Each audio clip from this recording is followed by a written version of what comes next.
Promoting self-confidence is a primary passion that I have. But most importantly, it honestly is good reviews. One trait that you think is most responsible for your success?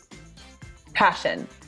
Know what it is that your expertise is in and having a lot of passion behind it. Zenoti presents Growth Diaries, the fascinating stories behind the best brands in beauty, wellness, and fitness. Hosted by Sudhir Koneru. Our story today is not just about a successful business, but a remarkable person. A curious teenager who experimented with various facial treatments to handle her problems. A budding entrepreneur who learned about franchising at the age of 15. A registered nurse who worked in ICU and deep wound care facilities. A risk taker who cashed in a 401k to start her business, who executed methodically to grow her business, who dreamt big and chased her dreams, and above all, a remarkable person who epitomizes the virtues of listening and empathy. It's the story of Face-to-Face Spa, a business that, among other things, offers medical-grade facials, hydrofacials, and chemical peels, a successful franchise business founded in Austin, Texas. It has over 10 locations across Texas and Ohio. And to share her insights on business and life in general, and to tell us the story of Face-to-Face Spa, let me welcome Jenny Abrams, its founder. Hi, Jenny. Hi there, how are you? Good to have you on this podcast. Thank you for having me. Great. So, Jenny, it would be wonderful to learn about how did you come up with this idea and the concept of helping people with skincare? I became a nurse in my mid-20s, a registered nurse, and I focused my career in wound care. And that's when I fell in love with the passion behind skin. I also was dealing with acne at the time. So I was struggling with my own personal challenges with acne and skin health that I was not really able to conquer. Throughout my career development as a wound care director at a wound care facility specialty center, I was precepted by a physical therapist who taught me a lot about wound healing, and we started experimenting with chemical peels on stage 4 wounds and that were actually life-threatening to our patients. And we became a destination for clients and patients that were challenged with stage 4 wounds that were oftentimes to the bone and causing threats of sepsis and whatnot. And we found that if we applied chemical peel agents, papain was primarily the chemical peel agent that we were using. It's an enzymatic peel agent that would reset the wound, and then we were successful at healing those wounds. But during that time, I also had my own personal struggle with my own skin issues that I found very challenging and frustrating, that I decided to experiment with peels on my own skin.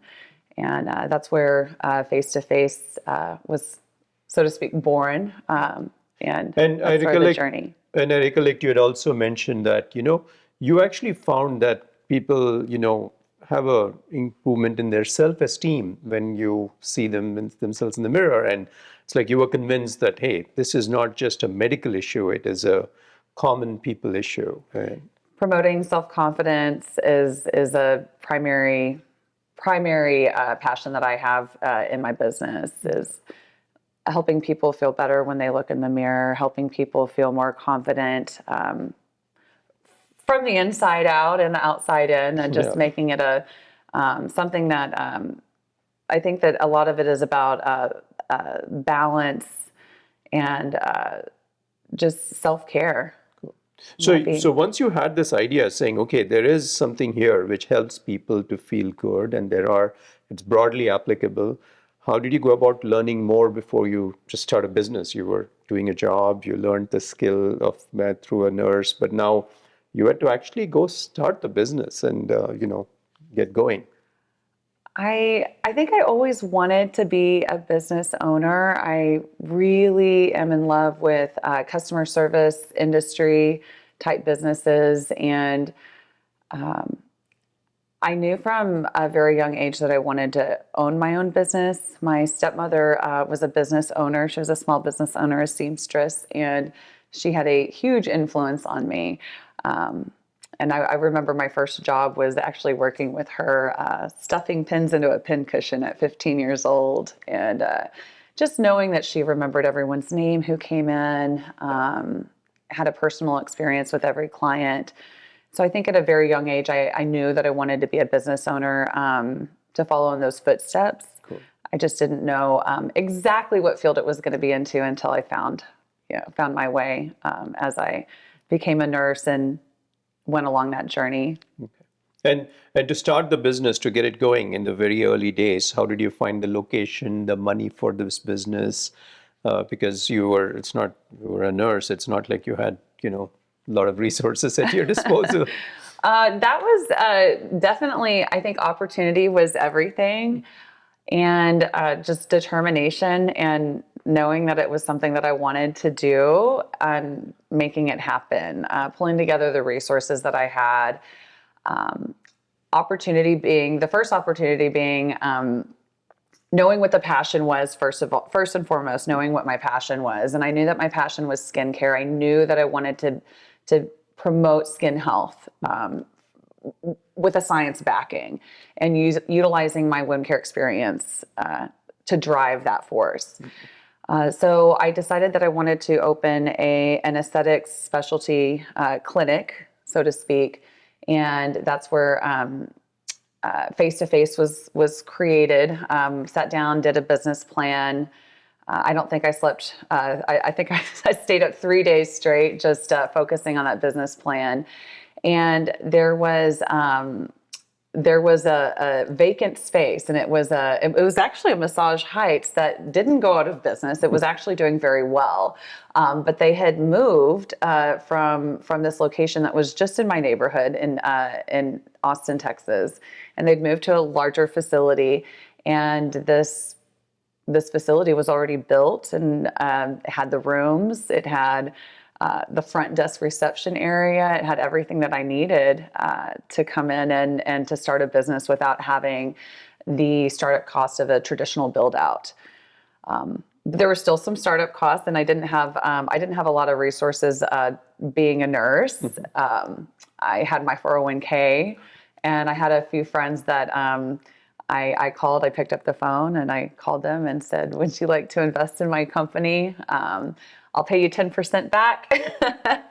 And they said yes. They said, "We believe in you. We're going to help make this happen." And I gathered the funds, and we didn't even hire a traditional build out company or construction company. We literally had our own paintbrushes, and all my friends and family were on board with me painting baseboards and helping me decorate. So that takes a lot of gumption to say, I would sell my 401k and start a business. I mean, without much backing. So kudos to your conviction that you actually knew where you were sure what you wanted to do. My accountant actually said that it was generally, in terms, it's not good advice to ever do that. Yeah. But in my situation, it actually worked out for me very well. So, but yes, not traditional advice for anyone to cash out a 401k. But in this situation, it worked. The beauty, wellness, and fitness industries touch our lives like no other industry does.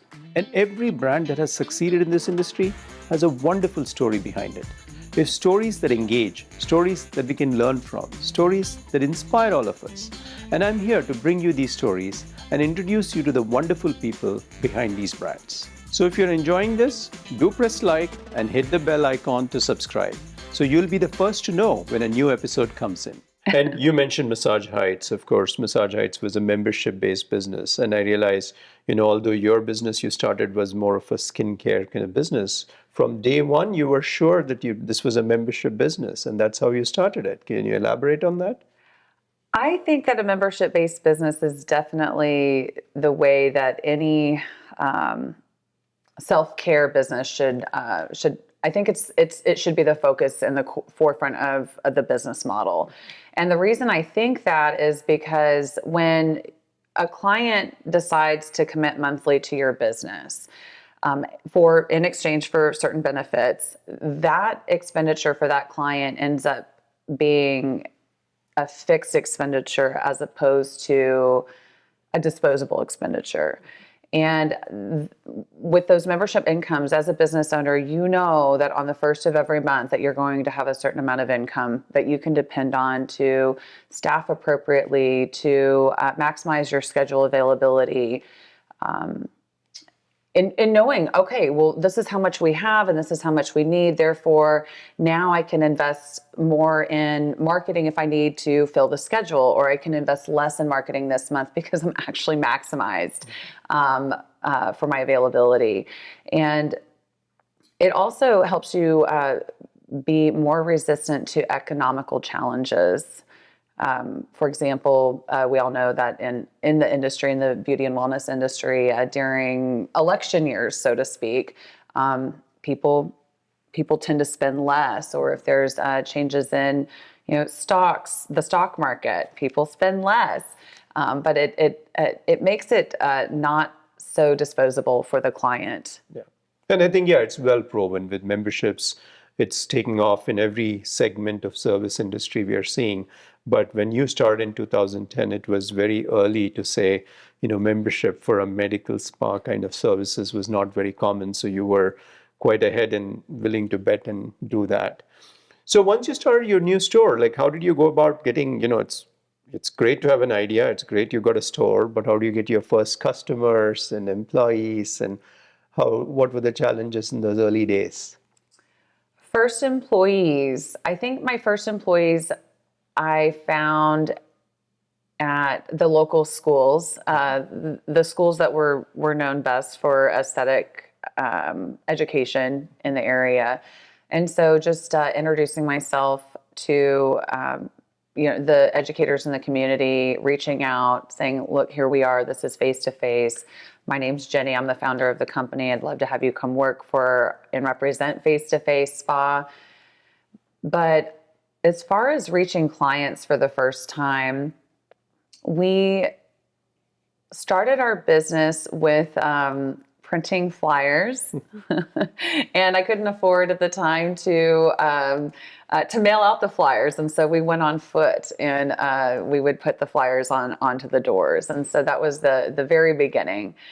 And then after that, we tried Groupon. And we became a top seller for Groupon, and it was very good at bringing volume into my med spa, but it didn't really help with leveraging profit, so to speak, because with that approach, you build your client list for sure, especially back then, but they didn't always return. And they didn't always sign memberships. In fact, most of the time they didn't sign memberships. And so I believe that when I did the statistical analysis of, okay, so we're bringing in for every 100 Groupon clients that we bring in, we might sign 5 memberships. That's when you're not making profit off of those Groupon clients, it was a little bit of a challenge for us to justify continuing that marketing strategy. But what it did do is it allowed me to understand that the clients that I was able to retain with Groupon, as those built, because we brought in thousands of clients through them, the ones that we were able to retain, I was able to build my clientele base. But I found later on that was not the marketing strategy that I wanted to continue long term.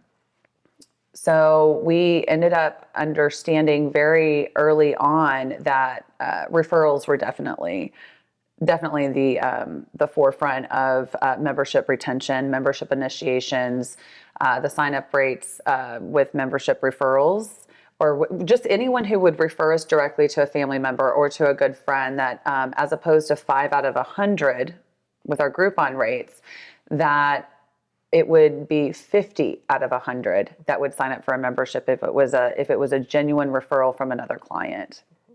So referrals has been, I keep advocating that it is one of the best ways to grow our business in the industry in general. So it's good that you were tracking the numbers. A lot of people don't track this numbers of Sure. where is the outcome and result from different marketing channels. So, but as you do this membership business, I mean, obviously, converting people into members is a skill and an art, and doing it in a fashion where they appreciate the value you're doing. Can you give me more color in terms of how did you go about making sure your staff understood? What does it take to convert people who come into members? From A to Z, from beginning to end, from the moment they walk in the door until the moment they leave, the one question that we always have our team members ask is, how can we bring more value to you during this appointment today? Welcome to face spa. How can we customize our service to your individual skincare needs? By the way, would you like a mimosa? By the way, would you prefer that I explain everything to you step by step, or would you rather relax during this treatment today? Tell me what you love about your skin, and then tell me what changes you'd like to see in your skin today. And really helping that client understand that we are here to promote the most positive experience for them. So one of the examples that I use for my team members is the movie scenario. And so I always prompt them when I'm doing sales training with them. I prompt them to think about the movie that they loved most, right? And whatever movie that is, whatever it is, you could go to the theater, you spend money on that movie, and you will be willing to stream that movie, rent it over and over again, and be excited every single time that you rent that movie and over again. But if the movie was just okay, you may regret purchasing the ticket at the theater. But if you have a moment to screen that movie, or if you have an opportunity to screen that movie, or to rent the movie over and over again, you're not going to opt in to do that. And so it's the same exact situation with a member or with a client that comes in for the first time. If it was just an okay experience, they're not going to sign up for that membership. They're not going to look forward to coming back time and time again. So just ensuring that it's the best spa experience that they've had, the best med spa experience. When you come to face spa, did you love it from A to Z, from the moment you walked into the door, the moment that you walked out of the door? Did you leave smiling, and do you actually look forward to coming back again? So I think, it's clear that successful businesses really need to have that focus on exceptional service experience. Like the movie experience is an exceptional experience, so you keep watching it again. Apple's an exceptional experience, so you keep going back to using Apple products. And so clearly you figured that out early, saying service needs to have that exceptional quality. In order to do that, you also need to make sure your staff are very well trained in knowing how to talk about it. We were discussing earlier about how your staff sometimes needs to know and operate at the level of the customer versus their personal narrative. Can you elaborate? How did you have to work on helping the staff to understand, to focus on what the customer's need is? I think that focusing on passion and expertise should be the forefront of any business. So no matter what business that you're in, whether it be the massage industry, the aesthetics industry, even the gym membership industry, know what it is that your expertise is in, and having a lot of passion behind it, and believing in your product, and giving your staff the education that they need. We, for example, at Face to Face Spa, we promote weekly lunch and learns, an hour and a half every week, where we just focus on education for products, education on skincare, education on best practices, evidence-based practice for chemical peel strategies to promote skin health and beauty for the client. Understanding clinical studies and how they affect our client. That we're not just selling snake oil, and we don't want our team to feel like they're selling timeshares when they're selling a membership. They really, I think education is the forefront of having them fall in love with it because they understand it, as opposed to just focusing on sales. And if you educate and it's a great product, you're going to have passion behind it. How did you help beat employees' own limitation of beliefs in terms of what to sell and how to engage with customers who walk in? I think it's important for the esthetician to customize their recommendations based off of the client's needs. And what we found, especially when we do our sales training with some of the team members that might be a little bit more challenged with being afraid to offer the more expensive membership, so to speak, is helping the team member understand that first and foremost, you cannot insert your own feelings and transfer those feelings onto your client, your feelings about money, so to speak. So some of our team members might be brand new into they just graduated school less than a year ago. They've gone through our intense training program. They're starting to build their nest egg. They might be in their earlier years of life of developing building their life. And sometimes what we find with some of the estheticians that are a little bit more apprehensive about selling the $200 membership every month is helping them understand that, look, if it was your wedding day, so to speak, if it's your wedding day and you wanted the most beautiful wedding dress and the most beautiful shoes, but the salesperson decided to recommend the lowest level of product on the retail shelf, that you might have been taken aback a little bit. Because you went in and that was special for you. You went in for your wedding day. You went in for your special moment. And you would have liked the glass slippers. You would have liked the glittery wedding dress. So I always think it's important for our team members to understand that you don't transfer your own feelings onto your client and make those decisions for them.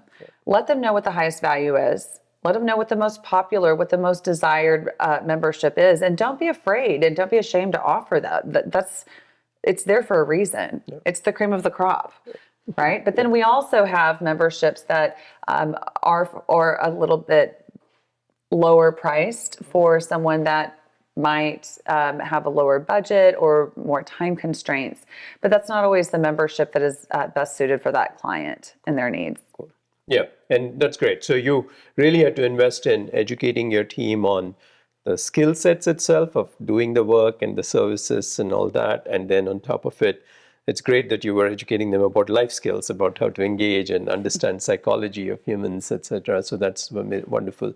And then, so furthermore, I do know, since you've grown the business, how do you track performance metrics of employees to make them, focus on the right priorities and to reward them in the right way based on performance? Sure. So with tracking the employees' sales, first of all, we always want to ensure that they have the proper education that they need to sell the membership. Do you understand that we're not just selling a membership? We are selling skincare. We are here to promote skin health and beauty at Face-to-Face Spa. We are here this client came with pain, with a need. And whether that pain be, I have hyperpigmentation on my skin and I don't like what I see when I look in the mirror, or I have acne and it's embarrassing to walk out of the house without makeup on, or I'm aging and I don't feel good about the process that's happening in my skin right now. I don't like the dull look that I have on my face and I'm developing wrinkles and I would like to see a positive change in my skin. Can you help me? And so knowing that esthetician, so we train our estheticians and our nurse practitioners and our physician assistants to understand the psychology of the client first and foremost, and to understand the sociological factors that are causing these fears for them in society, right? We feel very different when we walk out into the world and we have confidence. Yeah. Versus when we don't have confidence. Yeah. And so understanding that we're not salespeople, we're detectives. Yeah. And we're here to resolve your pain, right? We want to understand, tell me what it is that you'd like to see as a change in your skin. Tell me how that's affecting you. Tell me how fast you want to get there. And we're going to do everything we can. And here's the realistic goals and here's a care plan. Let's create a care plan. This is going to be a journey, and we're going to walk through this with you. We're going to hold your hand, and it's not going to just be the membership, right? With this membership, that's your monthly service, okay? But that's like going to the dentist and getting your dental cleaning. But if you're not doing the things that you need to do, like home care, for example, right? That's like not brushing and flossing in between your dental appointments. Right? So it's a full, it's understanding the full care plan for that client and educating the client. And when you're guiding the esthetician on this aspect, you really start to understand that they don't feel like a salesperson anymore. Growth Diaries is brought to you by Zenoti, the software trusted by over 30,000 salons, spas, med spas, and fitness studios. One of the things I was curious is, how do you make sure as you grow the business and you have so many more employees to reward the right employees, to monitor their performance and and help them, incentivize them in the right way? I think that data is everything. I think analyzing your data, understanding your data, presenting the data to your employees, and then coming up with key performance indicators and initiative goals to better improve that performance. A lot of it has to do with rewarding employees for their work, and this includes incentivizing them well. If an employee is exceptional in product sales, to make sure that they get rewarded for that, not only financially, but also by recommending your new clients. This is the esthetician that we're going to be booking you with today. So when we analyze our sales performance of our estheticians and service providers, we look at a per client average. And so we actually have a formula that allows us to analyze each client that comes through. How many upsells did you get for this client? How much did you suggest to this client, and get them to say yes, right? By educating them and by helping the client and customizing that service to their needs. And then, did you educate them on product? And did they go home with product? You were successful with the highest number this pay period, for example. And so for the estheticians that were more successful, that had the highest number of upsells and product sales together, we would have a booking preference for them. So the highest seller would be booked first with our brand new clients coming in the door, because we knew that they were educating them, that they were achieving higher revenue per client average. We call it PCA. So we would analyze the PCA for each esthetician, and it would reset every pay period. So every pay period, we analyze again. And if you were the top seller, you could be the newest esthetician on our team, and you could be first booked for every new client. And when we're bringing in 50 to 100 new clients per month, your books could be full. Yeah. If you're successful, and it starts with every single client that you're seeing in those sales numbers. We also analyze their membership performance rates. And so we know, okay, so by the way, Sally, I understood that you had the highest number of membership sales, which normally would be a beautiful thing, but what we see is that you're offering the lowest level membership just to get that closure rate. And so when you're selling the $75 membership as for 90% of your memberships, it might seem like you're the top seller, but really it's Julie over here who had half the membership sales that you had, but she was selling the $200 membership that our clients really value more because they're getting more from their service. Yeah, it's interesting that it's very good that you focused on metrics and put it in front of the employees. A lot of people hesitate to put the ranking of everyone in front of all the stuff, because that's the best way for people to know who's doing well, and then to make sure you reward them based on those rankings. And it looks like you weren't just rewarding them based on how much commission or money, but I thought the idea of first booked is pretty cool, because now I get to get even more revenue and upside, possibly if I'm the first booked on the list, kind of thing. And also, I do find that, a lot of times, in this industry, providers and businesses are shy about selling retail or selling things, thinking they're trying to sell, even in a salon. Like, I'm losing my hair, but then the stylist will never recommend, a product. Whereas I have to shyly ask, oh, by the way, can you explain? But I wish the stylist herself was like, or himself were like more proactive to say, hey, you seem to have this issue. Shall we talk about it and, advise? I would love it kind of stuff, right? So a lot of times people are also very conscious and hesitant. So good training to make sure they actually talk to the guests is very important. So I'm glad. I think some of these things you were pretty cool. Now, it's very interesting. We talked about, you covered the gamut of psychology, empathy, and how to help your staff not to reflect their financial status on the customer. We talked about data and metrics, and we talked about saying, oh, I'm going to start with membership. But wait a second, you used to be a nurse and working in an environment. How did you pick up all these business skills? Like, not many people will put all these dashboards and metrics and all that stuff. Where did that come from for you? Well, I was actually in retail before I became a nurse, and I attribute some of these larger companies that I worked for before I became a nurse to quality sales training.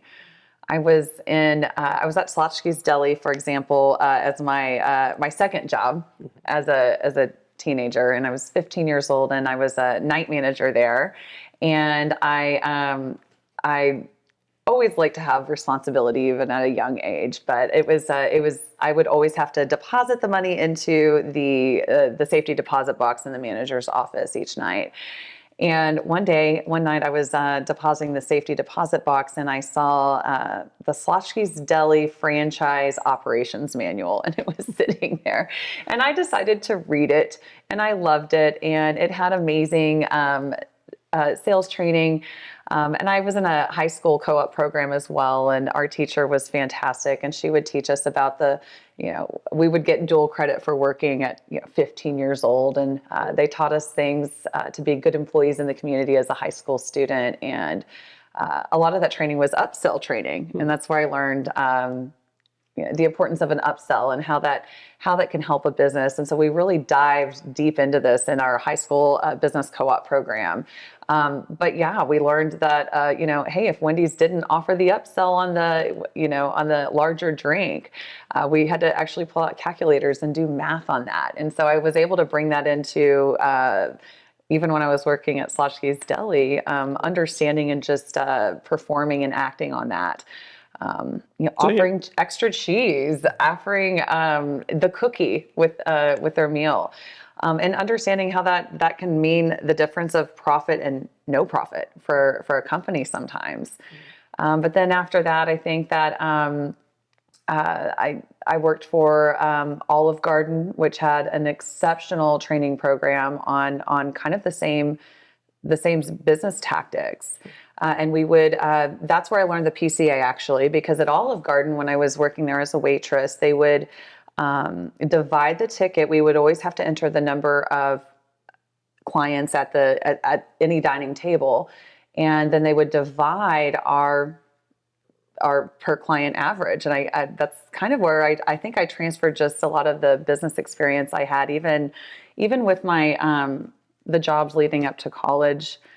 That helped me understand, and just knowing that these other businesses are focusing on these things, right? It's a per client average. I do that now. Mm-hmm. And what's so important about this is sometimes we were rewarding an employee that was working overtime for having higher product sales. And we weren't recognizing the part-time employee who she had lower product sales, but she was part-time. And so what we realized is, well, wait a minute, she's actually the top seller for the whole company, but she's only working 20 hours a week. And this person is working, 45 hours a week, or might be working full-time, whatever it is, but we're actually not recognizing the highest performer because she's, not working a full-time not working full-time hours. Yeah.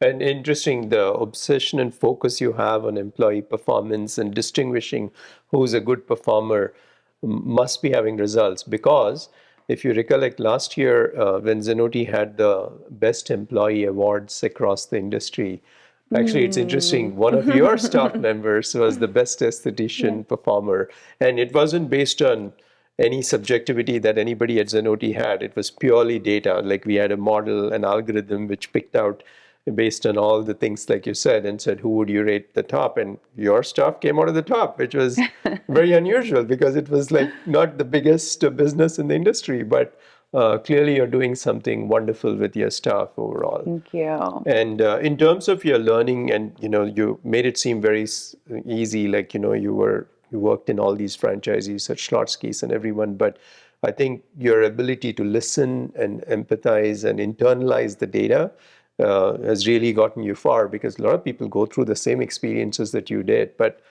keeping it all together and assimilating the learnings has been a wonderful trait by you personally. Great.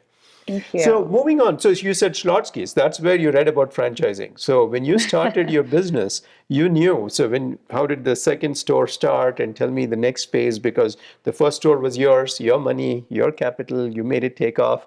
And I heard you always knew you were going to build a franchise business, which is so unusual. So yes, it was a very precious memory for me, going to the International Franchise Association and watching the CEO of Schlotsky's Deli speak. And he was a guest speaker, and I listened. I sat in on the class, and I waited until everyone had left and to shake the speaker's hand. And I just told him the story about how I knew from the age of 15 that I wanted to franchise my business because of the Schlotsky's Deli operations manual that I probably should have had access to, that I had read it and the influence that it had on me, and knowing that that's where I wanted to, where I wanted to take my business. If I was going to open a business, I knew I wanted to franchise. And it's such a wonderful industry because I get to help people along the way that want to own a business, and we can share all of our resources and help each other and be a family and be in the journey together. And we could have grown the corporate route, and I would have enjoyed the corporate route, I think, but franchising, I think, is where my passion is. Someone that wants to, a brand advocate, for so to speak. Most of our franchise partners are brand loyalists. They've been a customer of Face to Face Spa. They've enjoyed the services, and they want to go into business ownership for themselves, but they don't necessarily want to be by themselves. And that's where we can all help and advocate for each other and share our marketing resources and share, educational resources and data and just promoting the client experience and to grow alongside with people that are passionate in the industry just like we are. Yeah. And sharing that. Great. And I think in terms of franchising, as you said, you didn't go out and invest lots of money to hire a firm to go find you. You found all your partners through word of mouth or through business, It's all been organic. Yeah. It's all been organic. I mean, we have a website, and there have been people that have found us on our website, but the majority of our franchise partners are brand loyalists that have been customers of our own that have really just fallen in love with the experience that they had at Face to Face Spa, and they want to have one themselves. So. Growth Diaries is brought to you by Zenoti, the software trusted by over 30,000 salons, spas, med spas, and fitness studios.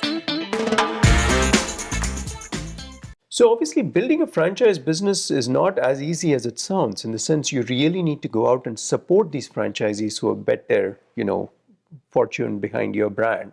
So what are the practices that you do in terms of how you work with these franchisees and ensure they make it to a successful P&L on the other end eventually?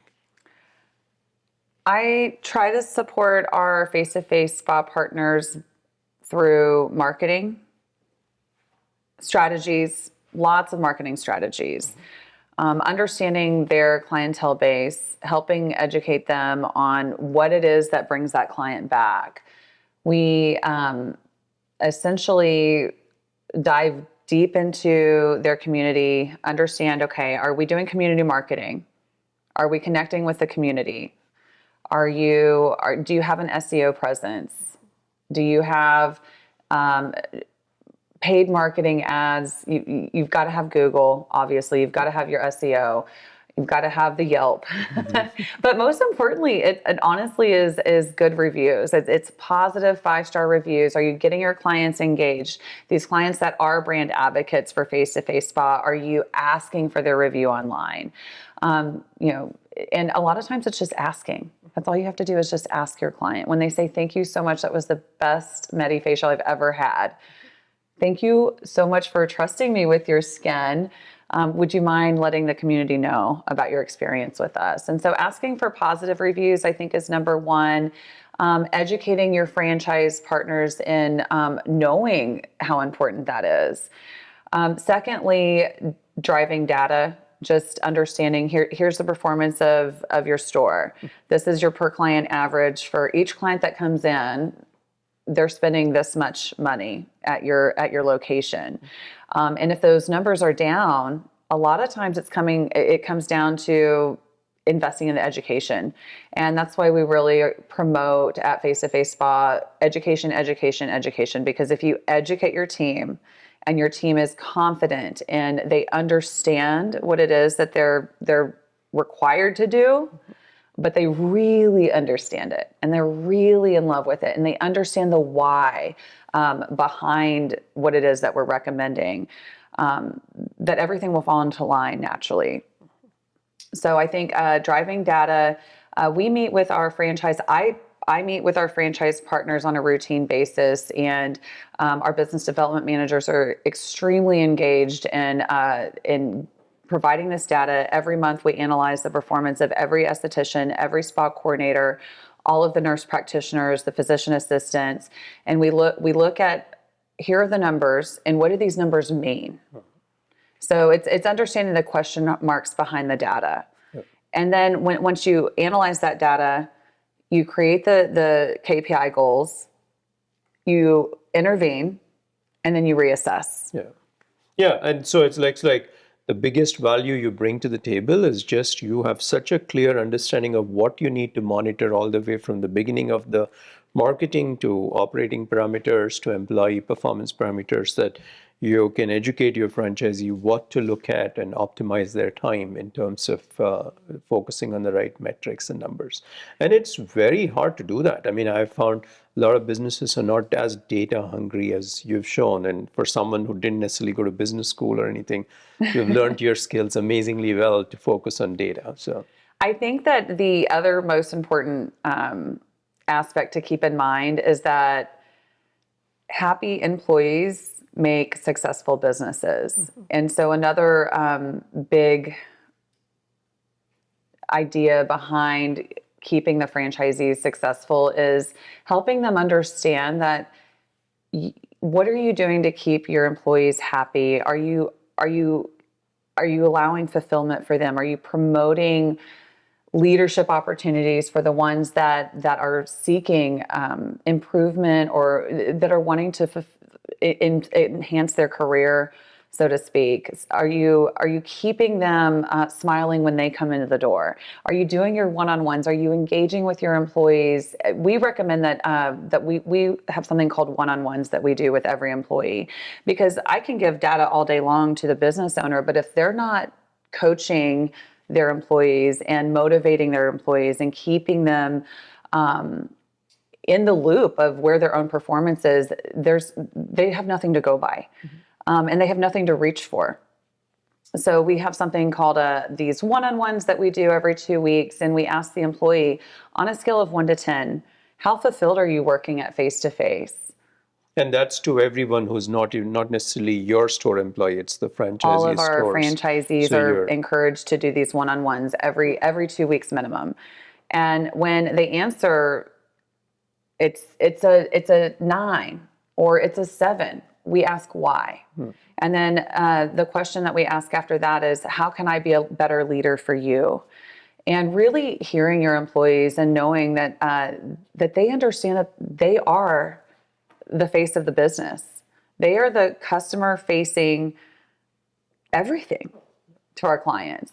And that is what grows your business. And so I think when you're really trying to promote a healthy, successful business, it comes down to, are your employees advocating for you because they feel valued? And if you understand that as part of your primary algorithm, you will have a successful business. If you care about your employees and they know that they care about you, it's a fulfilling relationship all the way through. And then that customers can see that they're not only passionate about the product and service offerings that we're giving in the community. They love who they're coming to. They love the employer that we are in the community. Yeah, and I think definitely employees have more know-how about how is the business going, to your point, because they are actually seeing customers regularly overall. So absolutely, I think that's great. And I hope you shared with your staff that one of your team members got that award, because they should realize Sarah Franklin, yes, she is. She's actually one of our lead educators. She's phenomenal, and she is now been promoted to the franchising company as well. And so she is out there sharing her passion with all of our franchise partners. She does. Currently, she's doing quarterly lunch and learns to support our franchisees and to help influence the service providers and saying, look, what is it that you need? Can I do sales training for you? Can I do a facial demonstration? Can I tell you what my favorite products that I keep in my own personal bag are? And can we work on scripting guidelines on how to better sell a membership? And so I think finding your most passionate employees and then helping them become leaders for your company is something. And something that's important. And even our aggregate data has shown that when you look at like across 30,000 businesses, say that businesses which do a great job of retaining employees and motivating them, outperform the lower end of those retention businesses by more than 50%. So employees, it's a service business. So at the end of the day, it is the staff which matters the most. So you obviously are on to something right there overall. So so now that you have a successful business, it has 10 stores, very good performance characteristics in terms of, the stores being profitable, working with your franchisees and your staff. What do you see in the future for face-to-face as a business? My goal for face-to-face spa is to just ensure that the franchise partners that we are collaborating with are fulfilled. I look forward to my career just the way it is right now, where I have a personal relationship with each franchise partner. I care about their experience. I am holding their hand along the franchising journey with them. Mm-hmm. I think that in the beginning of my career, I had goals of wanting to be the top selling facial franchise in the United States. And I think maybe I could have made that happen if I would have taken the private equity route that, it's been offered to me plenty of times. And I won't do it. I really enjoy slow, responsible growth where I am still fulfilling the dream that I originally had, which was really connecting with people that are behind the brand, that came to our brand for a reason. And I think that I enjoy having the direct relationship with my franchise partners. And so where my dream used to be at the beginning was more of a growth strategy. I think now it's more of a quality strategy. Great. And I think that resonates for me, because when someone asks me what keeps you awake at night, I feel it's the accountability I feel to my employees and to my customers, saying, hey, you bet on me, I better deliver. Otherwise, I feel bad, I let someone down. Seems like you have the same thing. You feel a huge accountability to your franchisees and your customers to retain the promise of your brand. So good to know that. So Jenny, it's been really impressive to meet with you, to see that you didn't necessarily learn a lot of business skills in a formal program, but you've just done an amazing job of listening to the environment around you, watching all businesses, watching what businesses where you're working as a kid, to really observe their process, which doesn't happen. Most kids don't. So hats off to you for the willingness to listen, learn, and empathize with people around you. That's clearly the reasons of where you are today. So thank you. Thank you. So I have this small thing we do at the end of every podcast to ask a series of short questions and get your response to them. So do you know, so I'll reel off. Let me get going. So one trait that you think is most responsible for your success? Passion. Great. Okay. One advice you would give to any new entrepreneur starting off? Determination. Clearly, that's important. In your case, you were very persistent. Why should a customer choose face-to-face? Quality.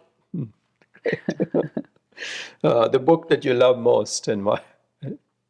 Ooh, Think and Grow Rich by Napoleon Hill. Oh, nice, nice. And how do you relax?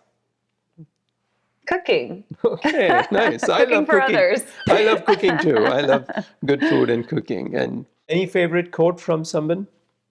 Oh, quote. Yes. Okay. If we fill our hours with regrets of yesterday and worries of tomorrow, we have no today in which to be thankful for. Yeah, good, great.